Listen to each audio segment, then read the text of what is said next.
Start.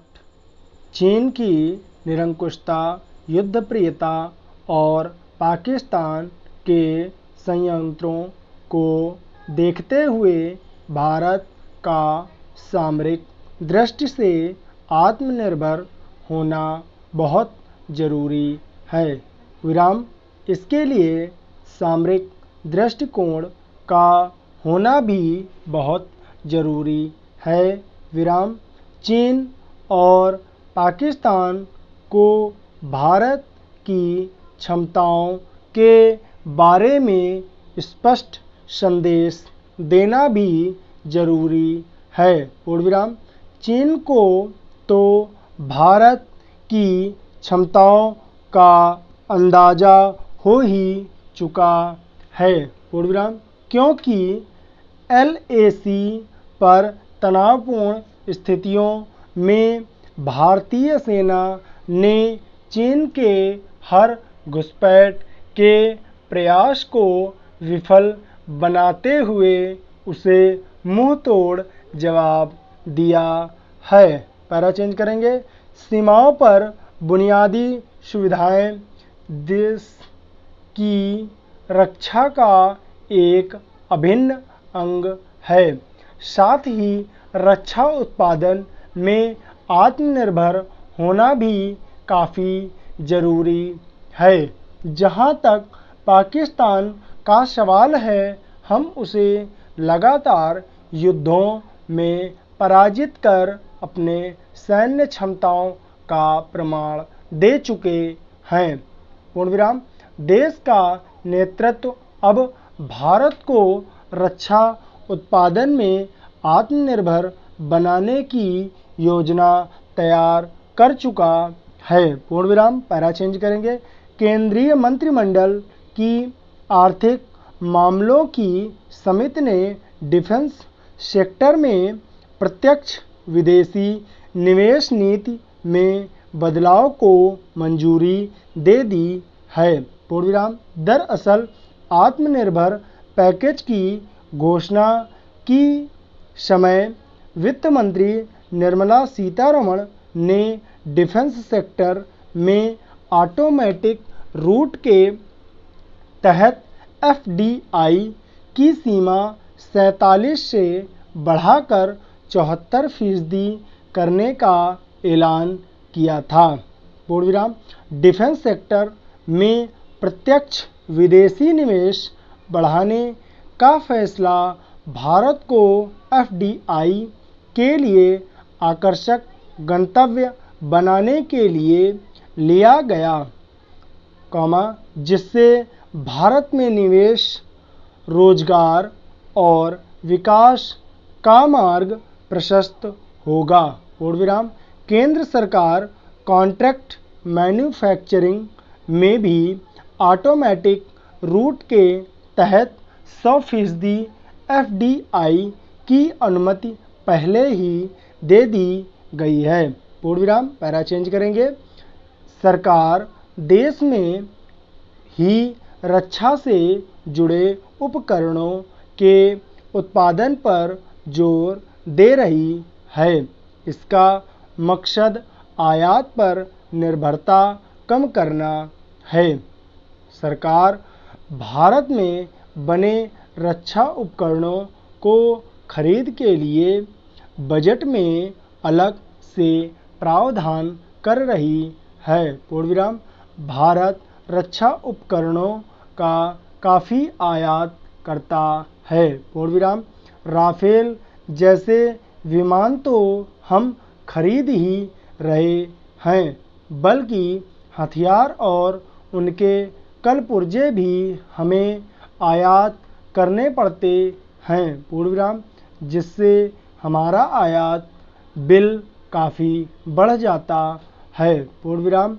अगर हमारे defence import bill में भारी कटौती होगी तो इसका सीधा लाभ उन भारतीय कंपनियों को मिलेगा जो भारत को सैन्य सामान की आपूर्ति करेंगी, जिन हथियारों और उनके पुर्जों का हमें आयात करना पड़ रहा है। यदि उनकी मैन्युफैक्चरिंग भारत में हो तो इससे जुड़ी कंपनियों को फ़ायदा होगा। पूर्ण विराम। कोरोना महामारी के संकट से उबरने के लिए यह जरूरी है कि रोजगार के अवसर सृजित किए जाएं।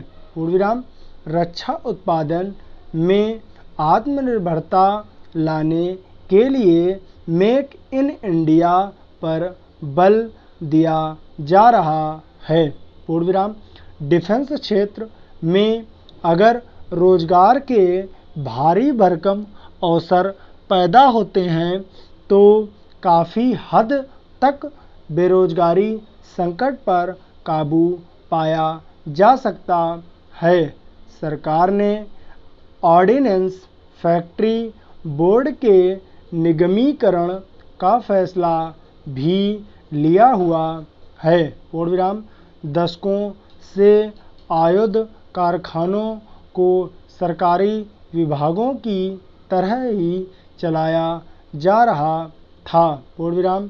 एक सीमित विजन के कारण देश को नुकसान तो हुआ ही, साथ ही वहाँ काम करने वाले मेहनती, अनुभवी और कुशल श्रमिक वर्ग का भी बहुत नुकसान हुआ। पूर्ण विराम। प्रधानमंत्री नरेंद्र मोदी ने कुछ समय पहले आयुध कारखानों की खस्ता हालत पर चिंता व्यक्त की थी। पूर्ण विराम। बहुत लंबे समय से देश में चीफ ऑफ डिफेंस स्टाफ की नियुक्ति पर निर्णय नहीं हो पा रहा था। पूर्ण विराम। मोदी सरकार ने जनरल विपिन रावत को चीफ ऑफ डिफेंस नियुक्त किया। पूर्ण विराम। यह निर्णय अपने आप में भारत के आत्मविश्वास का प्रतीक है। पूर्ण विराम। प्रधानमंत्री नरेंद्र मोदी ने कहा था कि उनकी सरकार का प्रयास डिफेंस सेक्टर से जुड़ी सभी बेड़ियों को तोड़ने का है।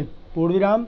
नई तकनीक भारत में ही विकसित हो और प्राइवेट सेक्टर का इस क्षेत्र में अधिकतम विस्तार हो, इसके लिए सरकार ने कई अहम कदम उठाए हैं। पूर्ण विराम। केंद्रीय रक्षा मंत्री राजनाथ सिंह भी इस समय पूरी तरह मिशन मोड पर हैं। पूर्ण विराम। पैरा चेंज करेंगे। यूरोप में युद्ध, हिंसा और तबाही के साक्षी रहे पंडित नेहरू ने भारत की सुरक्षा और विदेश नीति को हिंसा और सैन्यीकरण से दूर रखने पर जोर दिया था, ताकि आर्थिक तथा लॉजिस्टिक संसाधनों का इस्तेमाल विकास के लिए किया जा सके। पूर्ण विराम। खतरनाक शीत युद्ध से ग्रस्त दुनिया में पंडित नेहरू की तटस्थता के सिद्धांत की सराहना तो हुई, लेकिन 1962 में चीन द्वारा भारत की पीठ में छुरा घोंपने यानी हमला करने से देश की सैन्य शक्ति को मजबूत करने का विचार जोर पकड़ने लगा। पूर्ण विराम। लाल बहादुर शास्त्री प्रधानमंत्री बने तो 20 महीने के सीमित कार्यकाल में उन्हें सुरक्षा और विदेश नीतियां तय करने का अवसर ही नहीं मिला। पूर्ण विराम। 5 अगस्त 1965 को पाकिस्तान के हमले में उनके सामने धर्म संकट पैदा हो गया था। उन्होंने इस युद्ध से निपटने का फैसला किया। पूर्ण विराम। भारत की सशस्त्र सेनाओं ने पाकिस्तान को पराजित कर दिया। पूर्ण विराम।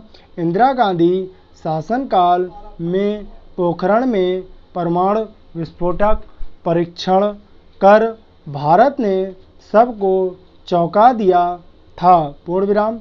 घरेलू मोर्चे पर अनेक चुनौतियों के बावजूद भारत ने 1971 के युद्ध में पाकिस्तान को 2-2 मोर्चों पर मात दी।